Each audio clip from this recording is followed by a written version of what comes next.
5e édition du Salon des métiers d'art à Arès a rassemblé cette année encore un large public venu apprécier cette manifestation unique sur le bassin qui se démarque tant par la diversité des exposants que par leur savoir-faire.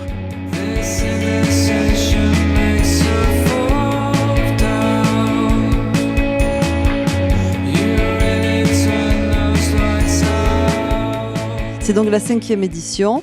Comme d'habitude, nous préparons ce salon donc, avec Annie Nadeau, qui est très professionnelle.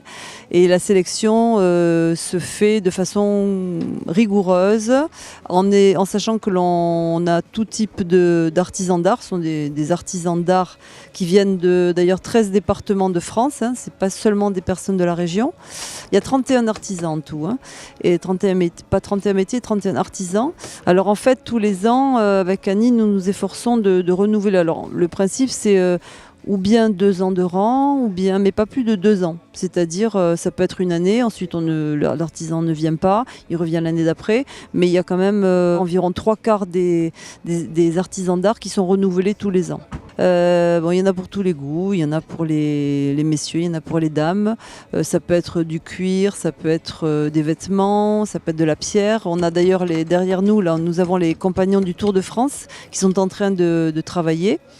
Ils sont tous actuellement en train de faire leur tour de France, donc c'est intéressant également pour les jeunes de venir leur poser des questions pour avoir des renseignements sur ce style de métier.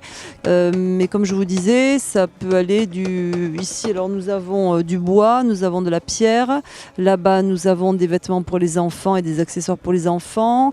Après nous avons un rénovateur de cuir qui est assez extraordinaire aussi, qui a d'ailleurs, si vous avez vu, exposer une jolie voiture avec un cuir rénové.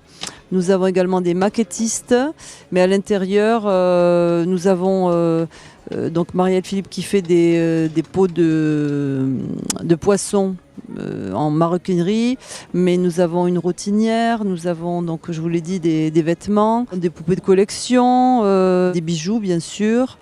Alors c'est vrai que ce salon, nous l'avons voulu, c'est, je vous disais, la 5e année. Nous souhaitons le faire, qu'il perdure. Car nous estimons que c'est une part de la part de la municipalité et de la part de la Galerie État d'Art, donc Annie, de mettre, comme je disais, à l'honneur ces métiers d'art. Et ce sont des métiers manuels qui ont été longtemps un petit peu laissés de côté. Vraiment, il faut inciter à connaître tous ces métiers qui sont très variés. Et vraiment, c'est une volonté de remettre en lumière tous ces métiers qui sont, encore une fois, un petit peu oubliés, avec des métiers qui sont vraiment très originaux. Je ne l'ai pas dit, mais il y a aussi une dame qui travaille sur une machine Cornélie, qui est une machine qui va disparaître, qui a brodé des robes pour les Didi, par exemple. Voilà, je veux surtout pas, je ne voudrais pas, défavoriser les personnes que je n'ai pas citées, mais c'est pour ça qu'il faut absolument venir sur ce salon et découvrir la richesse et la créativité, l'originalité de toutes ces personnes qui se sont lancées dans ces métiers d'art.